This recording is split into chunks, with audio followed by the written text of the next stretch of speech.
éternel me protège, que ta sagesse divine me guide. Silence! Quand les ténèbres m'appellent. Hé! La ferme!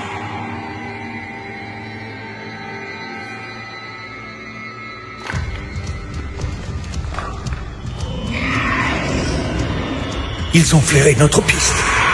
Courez! La sécurité des Français, c'est la première des libertés. La sécurité, c'est la première de nos libertés. La sécurité des Français qui est la première des libertés. La première des libertés, c'est de se sentir en sécurité dans son pays. La sécurité, c'est la première des libertés. Une des premières libertés en France, c'est de vivre en sécurité. La sécurité, c'est la première des libertés. La sécurité est la première de nos libertés. La sécurité, première des libertés.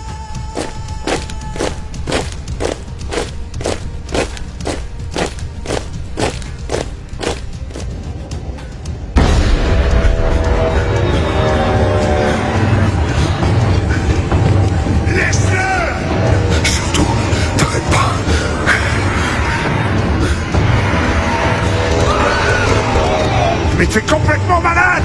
Il va jamais s'en tirer! Il le faut!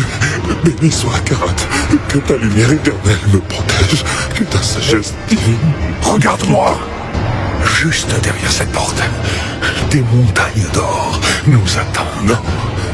Non, je ne cherche que la connaissance. Je sais, oui. Et maintenant, brise le son. Ouvre-nous cette porte! La conviction qu'il existe. Je crois que notre génération doit savoir que Une transcendance. la bête de l'événement est là. Quelque chose qui dépasse. Et elle arrive. Qui vous dépasse. Qui vous a précédé et qui restera. L'arrivée d'Emmanuel Macron à Rothschild a été un enjeu décisif pour lui, au sens où il a été pris, si je comprends bien, sous la coupe de David de Rothschild, Oui, l'ancien PDG de cette grande banque, et qui en 1981 a perdu sa banque à cause de la nationalisation de Rothschild. Ouais. Donc David de Rothschild est un homme tout à fait honorable, mais qui a aussi une revanche à prendre sur les nationalisations de 81, et qui lui a un grand projet, on pourrait dire eschatologique, qui vise la fin des temps, qui est la privatisation absolue du monde et la médiocrisation, si je puis dire, de l'État, de manière qu'un traumatisme comme les nationalisations de 80 ne soit plus possible. Attends, c'est une extrapolation, c'est écrit, c'est quelque chose. C'est ton point de vue, c'est quoi? C'est mon point de vue sur l'information qui circule à Paris. Et donc Emmanuel Macron, d'une certaine manière, est le porte-flingue, si je puis dire, de David de Rothschild. Donc il est un petit peu comme les enfants soldats au Congo, c'est-à-dire les enfants qui sont capables de tout. On peut pas faire ce parallèle. Non, écoute, les enfants soldats au Congo sont des enfants à qui la première chose qu'on leur demande, c'est d'aller tuer leurs parents pour être sûr qu'ils ont brûlé tout leur vaisseau et qu'ils sont prêts à tout. Et donc, d'une certaine manière, je crois que la personne Emmanuel Macron, sur laquelle on est très focalisé, n'est pas très intéressante. C'est un garçon qui exécute un programme qui lui est dicté par d'autres, notamment David de Rothschild, et ce programme, c'est la privatisation du monde et la destruction de l'État social. C'est ce que j'observe. Regardez ce qui se passe avec EDF. Voilà, on va me dire, mais on vient de nationaliser EDF. Mais la vérité, c'est, vous avez vu la descente de Philippe Brun, le député PS, à Bercy, qui récupère des documents tout à fait inquiétants, dit-il, sur ce que le gouvernement prépare sur EDF. Quelle est la visée, quel besoin l'État avait-il de nationaliser EDF à 100% alors qu'il en détenait déjà 84%? En fait, ce qui se cache derrière, très vraisemblablement, et les mois prochains vont nous le montrer, c'est un projet de démantèlement d'EDF prévu par le gouvernement pour médiocriser l'État. Voilà, c'est ça qui est en jeu, et privatiser tout ce qui peut l'être.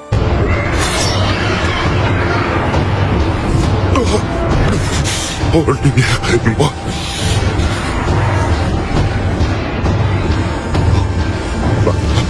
Par trois, des hommes. Par trois, la voie ouvriront. Le sang montre. Ça n'a aucun sens. Pour prendre un exemple très simple, donc BlackRock depuis 2017 rachète, surpondère la dette française, c'est-à-dire qu'il rachète notre dette massivement. On a émis pas mal de dettes depuis 5 ans, je pense que tout le monde le sait. Donc ça c'est vachement bien, c'est-à-dire que c'est très pour nous, si vous voulez, ça permet à Monsieur le maire de dire regardez, les marchés achètent notre dette, ça veut dire que la signature de la France est forte et puissante et nous sommes un pays bien géré. Mais si demain ils revendent toutes ces dettes qu'ils ont rachetées, ils peuvent nous faire plonger extrêmement rapidement. BlackRock est aussi très influent à Bruxelles et je vous rappelle que c'est eux qui définissent avec Bruxelles les politiques d'investissement vert. Il y a un moment, c'était eux qui faisaient les stress tests des banques avec avec la BCE. Ces gens avec la Banque centrale européenne, oui. C'est absolument massif, ils sont partout. Et encore une fois, quand vous avez cette puissance de frappe qui est absolument inégalée dans l'histoire de l'humanité, quand vous pouvez comme ça mobiliser autant de capital très vite, vous avez une puissance qui est effectivement supérieure à celle d'un État comme la France, qui est censé être riche, qui a un siège au Conseil de sécurité de l'ONU, oui, bien sûr. Le sang. Voilà, c'est ça la clé.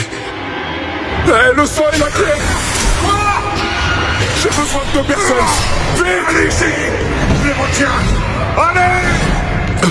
Alors, il est écrit que le sang de plein gré doit se répandre. Non, mais dites-moi que je rêve.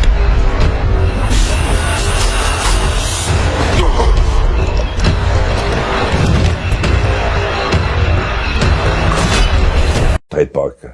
Et est-ce que vous pensez que ça émeut quelqu'un? Pourtant, les poches de sang contaminé, elles ont bien existé. Il y a eu combien de centaines de milliers de morts? Et lorsqu'on a vu qu'elles étaient contaminées, qu'est-ce qu'on en a fait? On les a pas détruites. On les a envoyées vers des pays d'Afrique qui commençaient à découvrir les affres du sida et du sang contaminé. Oui, nous avons été capables de faire ça. Et il y a eu une grande dame qui s'est levée et qui a dit à la télévision française, pardon, je ne savais pas. Mais je me retire de tout. C'était Madame Georgina Dufoy. Ah, ça marche. Nous devons lui venir en aide. C'est trop tard pour lui.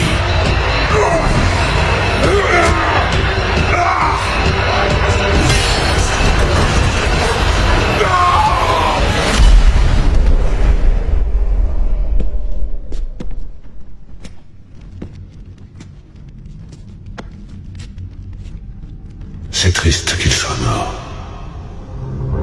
Ah, après tout, c'est la vie. Ça sera plus simple de diviser l'or en 3. Il est forcément quelque part par là. Déchiffre ça.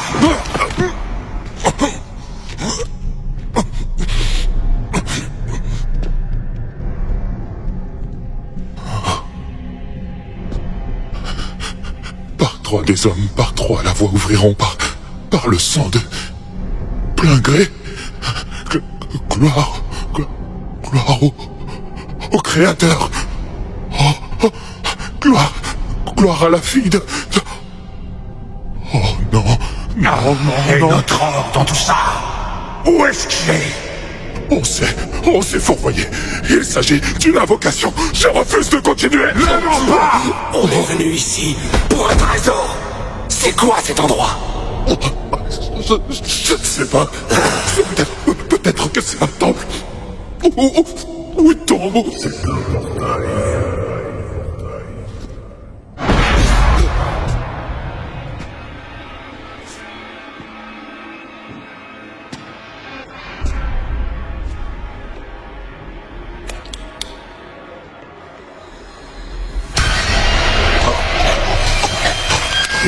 Le sang en est la clé. It's just a few drops, but yes, we do consume each other's blood on occasion for ritual purposes only. It is used for a reason, and it is controlled where it's like, let's shed a few drops of blood and each drink it. He's much more haphazard and hectic and chaotic, where he's willing to just like cut his chest open with broken glass and be like, take my soul, let me bleed on you. It doesn't not happen, let me tell you. Maybe not exactly like that, but a version of that has happened many times.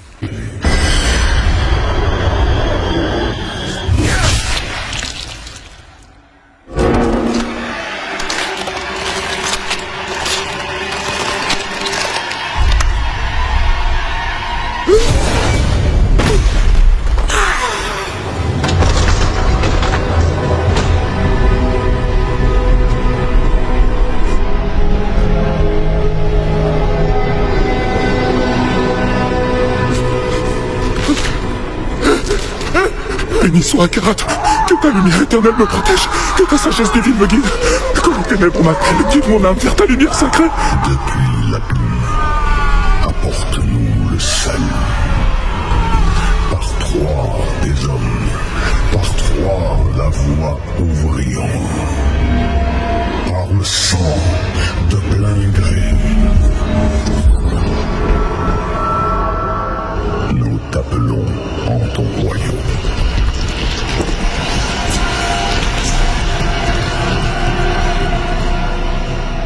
Bien.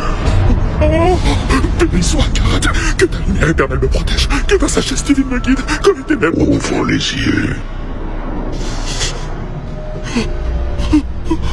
Lumière éternelle, protège-moi. Lumière éternelle, protège-moi. Lumière éternelle, protège-moi. Lumière éternelle, protège-moi.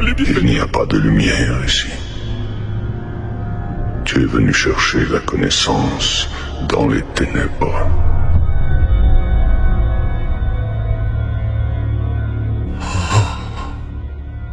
Oh, oui. Et tout le savoir que tu cherches est ici. Soumets-toi. Prononce les mots. Amen.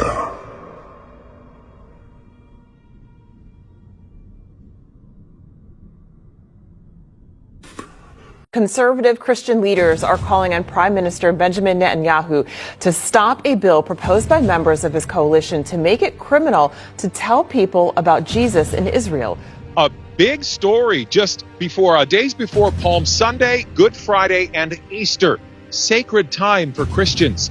Two ultra-Orthodox members of Prime Minister Netanyahu's coalition have introduced a bill that would punish believers for sharing the gospel of Jesus with prison time. United Torah Judaism Knesset members Moshe Gafni and Yaakov Asher introduced legislation last week making it illegal to share in conversation or produce content online, in print, or by mail. Their explanation of the bill emphasizes a warning to stop Christians in particular. The punishment, 1 year in prison or 2 years for sharing with someone under the age of 18. I'll have to ask my accountant about that.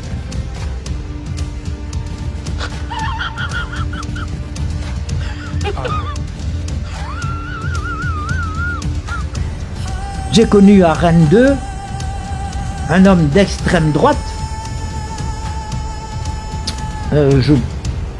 un néo-nazi, qui appartenait à une organisation initiatique, j'étais Qatar, et qui était au mieux avec certaines organisations maçonniques. J'en parle d'ailleurs dans mon livre, il m'a dit « Voulez-vous que je vous fasse entrer dans telle organisation ?»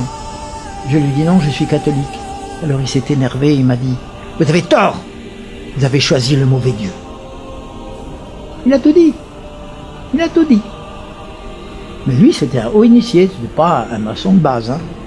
The New World Order really consists of three aspects. There is a New World political system that everyone today is calling the New World Order. As well as that, there is an economic plan for the New World Order, and that is called the New World Economic Order. In addition to those two items, there's a third plan for religion. You see, the planners of the world know that men need a religion of some kind, even if it's a false one. So they have a plan to give us a new age, world, global, occultic religion. So really there's three aspects to this New World Order. A New World Economic Order in which a computer chip will be injected into our hands or foreheads as a means to track, control, and identify us, and will also be used to make our purchases and scan. Non mais là je suis choqué là. Il y a aujourd'hui une vidéo très intéressante, on va disséquer une prothèse de sein, il y a plein de trucs que vous savez pas. Donc nous sommes avec le docteur Lange, chirurgien esthétique. Salut docteur Miller. Salut. Alors ça c'est une prothèse qui est périmée, c'est une vieille prothèse, plutôt que de la jeter, on va vous montrer un petit peu. Alors derrière il y a le numéro de série, et vous voyez qu'il y a une petite puce à l'intérieur.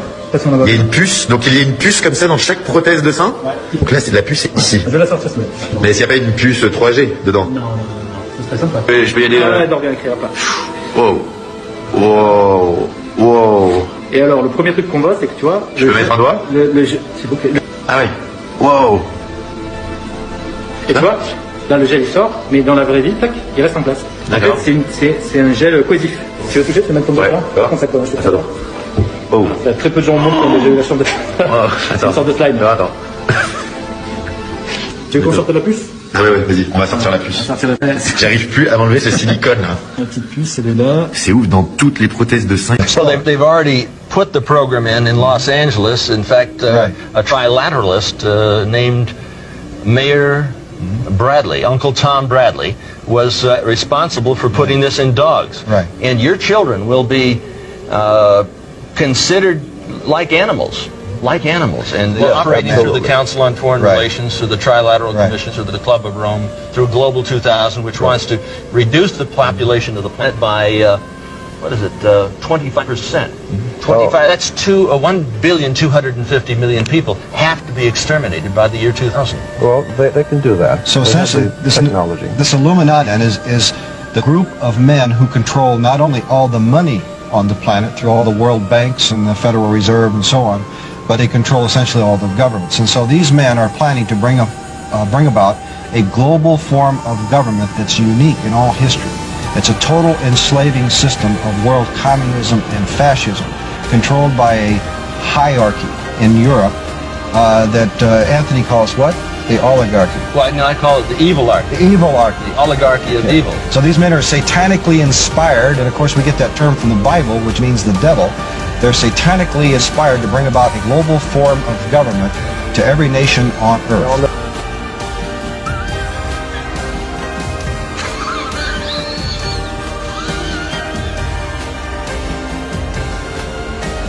Alors vous savez que la franc-maçonnerie est divisée en plusieurs obédiences, obédiences rivales. Il y a le Grand Orient, très à gauche, la Grande Loge de France, la Grande Loge nationale française, qui se proclame déiste. Mais on devrait lui demander, vous êtes déiste, oui, mais qui est votre Dieu? Tout est là. Et bien d'autres encore. Alors, ces divisions, loin d'affaiblir la franc-maçonnerie, accroissent son efficacité. Parce qu'elles permettent de faire collaborer à un plan d'ensemble des hommes aux opinions politiques très différentes ou même opposées. Après avoir fait une conférence à Rennes 2, vous imaginez mon courage? Non, mon inconscience. J'étais jeune alors, j'avais 50 ans. Vous imaginez mon courage? J'ai fait une conférence à Rennes 2 sur le thème « Les rôles des initiés dans la Révolution ». L'amphi était plein à craquer. Et avant d'aller faire ma conférence, c'était en 1990 environ, avant d'aller faire ma conférence, je suis passé par la salle des profs, j'ai vu mon courrier, et j'ai trouvé sur une enveloppe, n'est-ce pas, cette inscription. Les initiés auront ta peau. J'ai pris l'enveloppe, je suis allé dans l'amphi qui était plein à craquer, et puis au premier rang, il y avait mon collègue, le professeur, que j'ai nommé à table tout à l'heure, comme on dit en breton, Doué de Bardonneau, puisqu'il est mort maintenant, que le bon Dieu lui pardonne, qui était haut initié, et qui était là avec des membres d'une de grande loge pour m'écouter. Et alors, quand je suis rentré dans l'amphi, j'ai montré l'enveloppe, j'ai dit, regardez ce que je viens de trouver, s'il m'arrivait quelque chose, vous sauriez d'où ça vient. Et au premier rang, il y avait mon collègue, le professeur, et ses amis, la grande loge. C'est pas nous, c'est pas nous, c'est pas nous. Bon, c'était pas eux probablement, mais enfin bon, s'il m'arrivait quelque chose, bon. Voilà, en tout cas, moi j'estime que c'est mon devoir de dire ce que j'ai trouvé, parce que nous ne pouvons rien contre le triomphe de la Révolution actuellement, mais ne pas nous laisser entraîner sur des voies de garage. Enlever le masque à des gens qui se disent contre-révolutionnaires. Ça, c'est essentiel.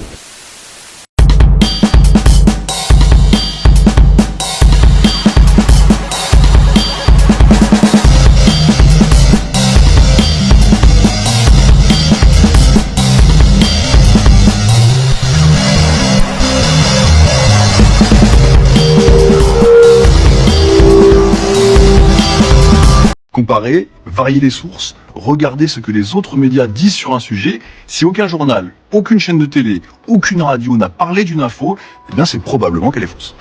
Our ads in the last few weeks, different from what you usually see, have tried to raise questions we feel are extremely important. As the first generation of a technological society, we have been acted upon by forces of such power that few, if any, of us can understand. Extensive information gathering on every American, human experiments with drugs and psychosurgery, electronic surveillance, the era of the computer, invasion of privacy, growing government and corporate power over our lives, a people plagued by dehumanization, loneliness, and violence. Dramatic? Perhaps. But we are losing control of our technology and our lives. Not so long ago, people in a similar situation did not awaken to the forces around them. Are we so unwise as to do the same? 1974, le cinéaste américain Godfrey Reggio lance une campagne médiatique alertant sur l'ingénierie sociale et l'utilisation de la technologie pour le contrôle des comportements. Réalisée pour l'IRE, Institut pour l'éducation régionale, et sponsorisée par l'Union américaine des libertés civiles, elle lui permet de tester une première forme de narration sans récit et de valider une intuition. Pour capter l'attention d'un public sans cesse sollicité, il faut s'inscrire dans la culture de masse par le biais de l'image. Cette campagne multimédia d'intérêt général, dénonçant le nouvel ordre mondial avant l'heure, se composait de panneaux d'affichage, de publicités pleine page dans les journaux, mais ce sont des spots publicitaires diffusés sur les chaînes de télévision locales du Nouveau-Mexique entre 1974 et 1975 qui furent les plus notoires. En voici quelques-uns.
Qu'est-ce qu'on va faire concrètement?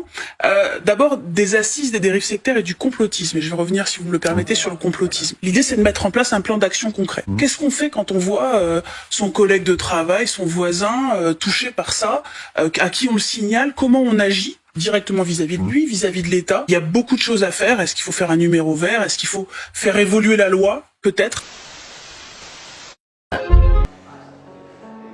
Le capitalisme vit-il une quatrième mutation? Le capitalisme était industriel, il visait la croissance, et les fruits de la croissance étaient largement partagés par tous. Le capitalisme est très largement devenu financier et il a eu pour but essentiel l'augmentation des dividendes servis aux propriétaires du capital. Il est ensuite devenu global et il a permis d'abaisser les salaires. Il a aussi considérablement augmenté les niveaux de chômage et de sous-emploi dans les pays développés, en même temps qu'il favorisait une immigration de peuplement massive. La troisième mutation du capitalisme, nous sommes probablement en train de la vivre. Le capitalisme est devenu un capitalisme cognitif. Le capitalisme est devenu un État qui vise à s'emparer des cerveaux humains. Et le capitalisme est en train de prétendre s'emparer de la notion du bien, de décider de ce qui est bon, de ce qui est mauvais, de ce qui est bien, de ce qui est mal. On en voit un exemple aujourd'hui dans le débat autour de TikTok. TikTok était une machine d'espionnage et une machine de contrôle chinoise. Pour apprécier la situation, il faut se rappeler que le Patriot Act et le Cloud Act donnent aux entreprises américaines exactement les mêmes obligations en termes de sécurité publique que les obligations qui sont faites aux entreprises chinoises. Mais il faut aller plus loin. Ce capitalisme cognitif vise à s'emparer du cerveau des enfants et des adolescents d'abord, des adultes ensuite. Il le fait à travers les effets de sidération que provoque une fréquentation excessive d'Internet et des écrans. On sait que le livre, on sait que la télévision sont en train de disparaître du champ informationnel et du champ capteur d'attention.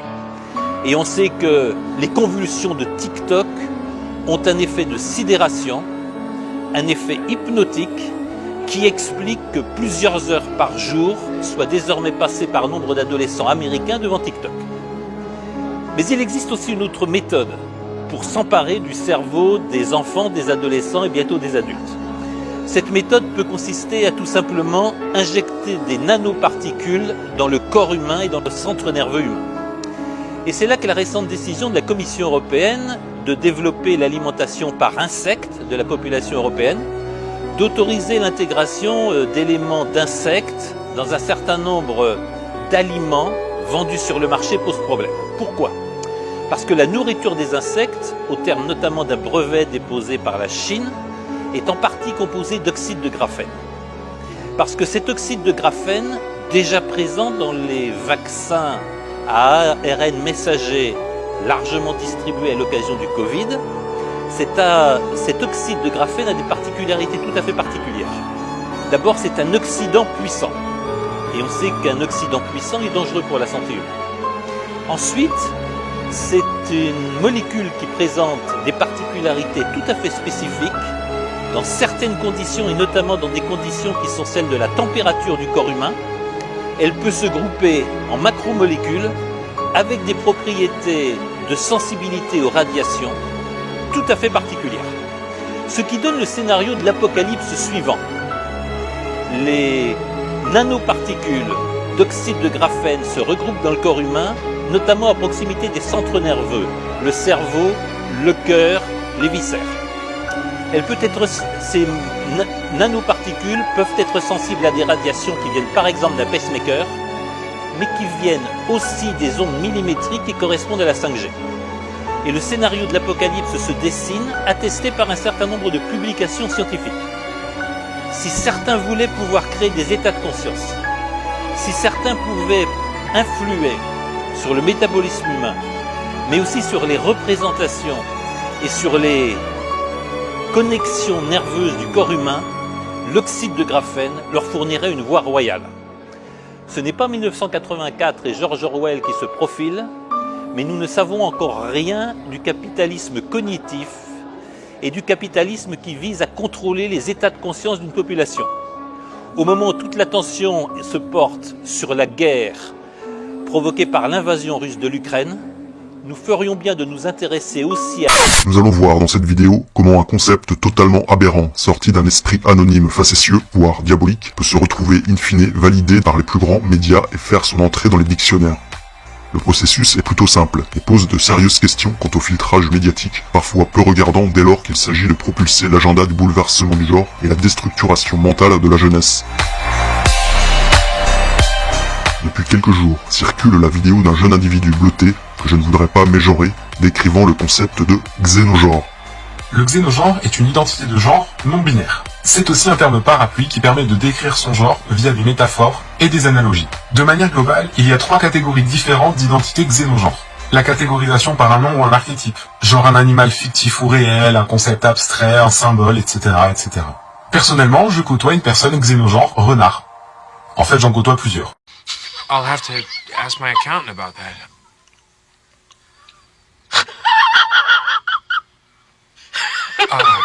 Ensuite, il y a la caractérisation par la perception synesthésique. La synesthésie, c'est quand une sensation s'accompagne d'une sensation complémentaire en simultané dans un autre endroit du corps. Moi, par exemple, j'associe les mots au goût. Perception synesthésique, donc. Le genre est décrit avec des éléments comme le temps, la texture, la taille ou d'autres caractéristiques sensorielles. Pour exemple, je fréquente une personne xénogenre flaque de couleur. Flaque de couleur.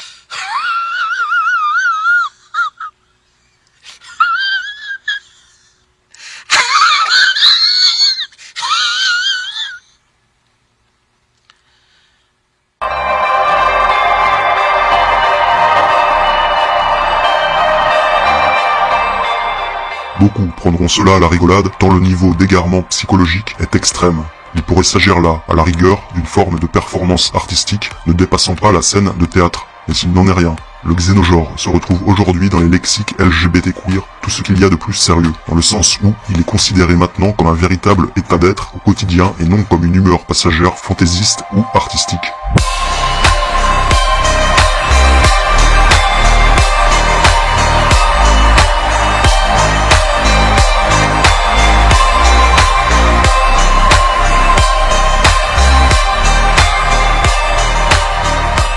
What the fuck is this piece of shit? Le terme xénogenre a été inventé en 2014 sur Tumblr par un utilisateur du nom de Baphomet. Baphomet avec 2 A, formant une sorte de contraction entre Baal et Baphomet. Il est confirmé que ce Baphomet est le père du xénogenre, ayant propulsé sur la toile sa folie mentale en 2014. Sachant que la figure du Baphomet est utilisée par le temple satanique aux États-Unis à des fins politiques et libertaires, il est possible que cet anonyme de Tumblr était lui-même membre de cette organisation provocatrice et subversive.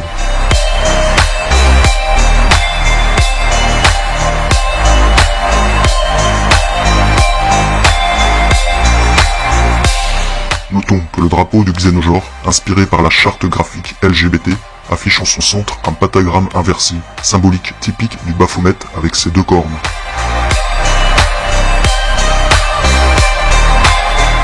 L'histoire pourrait s'arrêter là, mais le plus improbable est de voir comment ce concept lunaire du xénogenre, inventé par un kidam anonyme, s'est vu petit à petit avoir ses entrées dans les lexiques officiels des communautés LGBT queer, jusqu'à atteindre certains des plus grands médias ayant traité le sujet le plus sérieusement du monde, nous annonçant l'existence d'un nouveau type d'humain, que dis-je, de choses, d'animaux et de couleurs bipèdes. Le xénogenre est clairement du transhumanisme. Comme je l'ai dit en introduction, le processus est simple. Il passe généralement par l'intégration de ces concepts fumeux dans la culture populaire via le langage, notamment en dressant de longs lexiques définissant cet étrange vocabulaire, et faisant autorité grâce au relais médiatique. À commencer par ce Baphomet qui, voyez-vous, avait visiblement bien compris l'intérêt des lexiques pour ancrer sa folie mentale dans certains esprits poreux. Cette catégorisation hyper poussée des identités est une technique de militantisme politique. Une clé de visibilité visant à faire entrer dans la culture populaire de nouveaux concepts par l'invention d'un nouveau vocabulaire. Ces lexiques, très ancrés dans les communautés LGBT queer, fournissent ainsi l'explication des termes d'une manière didactique, sans aucunement les critiquer ni les questionner. Ces lexiques imposent donc une vérité, même si aucunement validée par la majorité de la société, et encore moins scientifiquement. C'est comme si cette novlangue, richement définie, reflétait un état naturel du réel ou du psychisme.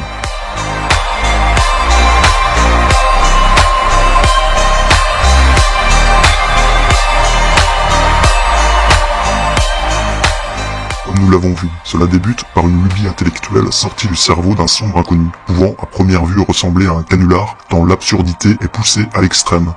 Puis, cela remonte petit à petit par effet boule de neige dans la communauté LGBT queer qui reprennent à leur tour dans leur lexique ces inventions pour le moins originales, cela restant à ce stade encore des contenus marginaux, publiés sur des blogs ou dans des brochures associatives. Puis viennent ensuite les articles diffusés par les magazines.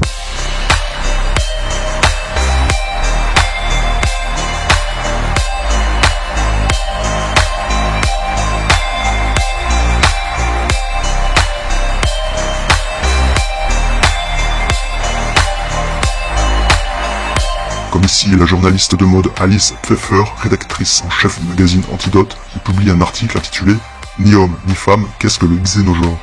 dans lequel elle écrit « Ce terme cherche à échapper à l'éventail encore très limité des identifications proposées par la société et permet à chaque personne de se définir par association unique, sans passer par une projection matérielle et sexuée. » Merci qui? Merci Baphomet. Baphomet a réussi son coup lorsque son délire mental de xénogenre atteint finalement la sphère médiatique mainstream. C'est ce qu'on appelle être xénogenre. Comment? Xénogenre. C'est comme ça. Xénogenre. Ouais, xénogenre. Partons donc à la rencontre de Hildegarde. Cette personne est donc xénogenre, mais c'est pas tout, puisqu'à mi-temps, elle est aussi elfe. En tant que média de masse influent, il valide ainsi aux yeux du grand public ces nouveaux concepts déstructurants provenant du fin fond de Tumblr, pour ne pas dire du fin fond de l'enfer. Les farfadets, queer et cybernymphes dépassent la binarité homme-femme, saut, ringarde. Ces post-humains ouvrent les portes du xénogenre. Une fois sous la lumière des projecteurs médiatiques, le xénogenre devient tout à coup un état d'être envisageable pour certains jeunes esprits gender fluides. L'effet de mode fera le reste.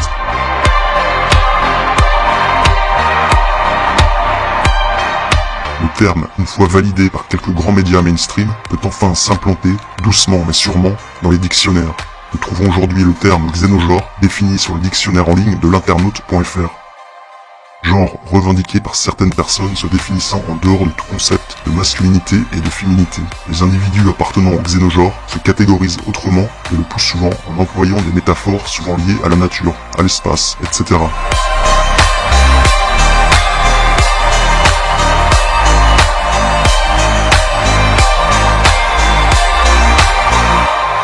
Voilà donc le parcours ascensionnel d'une idée folle, finissant par atteindre les dictionnaires français, mais surtout les esprits.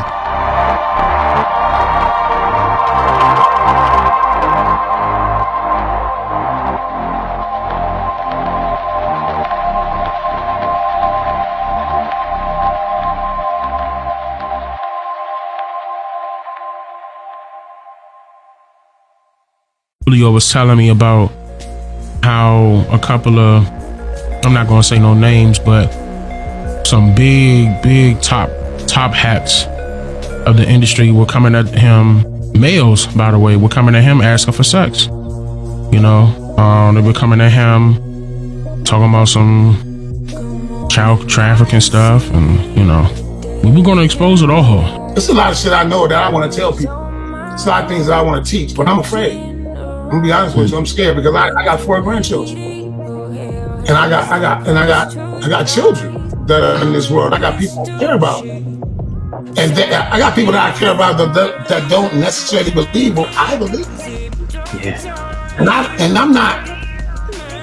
I have no fear of death, and I think that those that would oppose my beliefs, they've probably done enough. If somebody's after me or if somebody's watching me, then they know enough about me to know that I have no fear of death. So killing me don't mean shit. It just confirms that what I said was true. But I do have a fear of them hurting my family. So I'm scared about certain things. I don't talk about everything I know because I don't want nobody in my family to hurt. I'm gonna be real. I'm upset. So many different things that we were gonna talk about. Exposing the industry, exposing a lot of the stuff that's happening in this nation, dealing with the government, et cetera, and I remember he was telling me he was worried about talking about certain things because he didn't know what they would do to his family. He wasn't worried about what they would do to him. He was worried about his children. And I was telling him, nah, don't even think like that, you know, just let's do this for the people.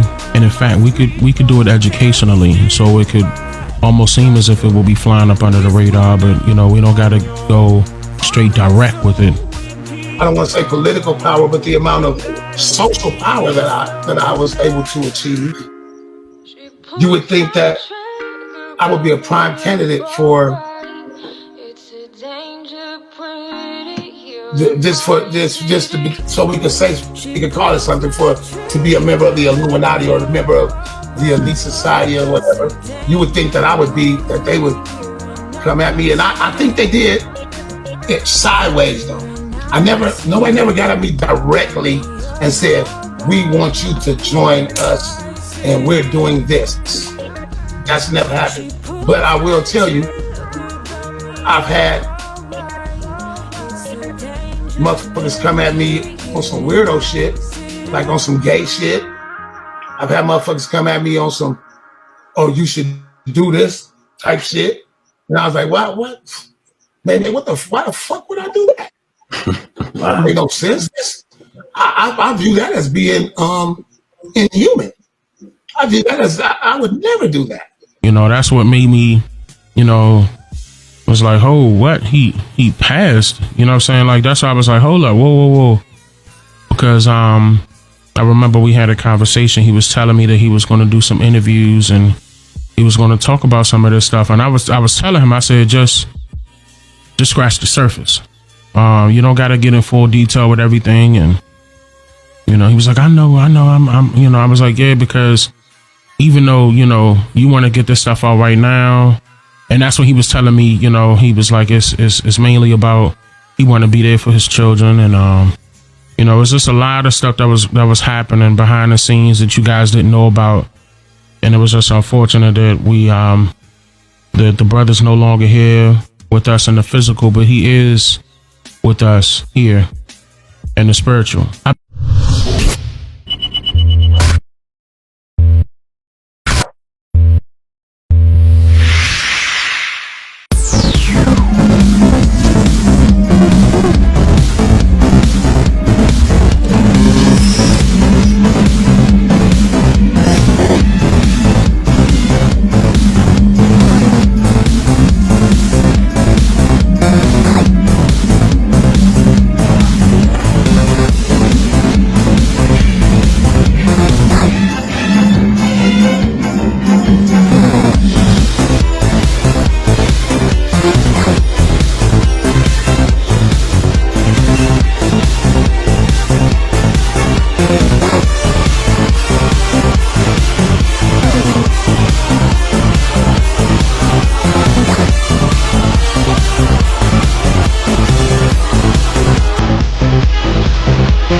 Something scary.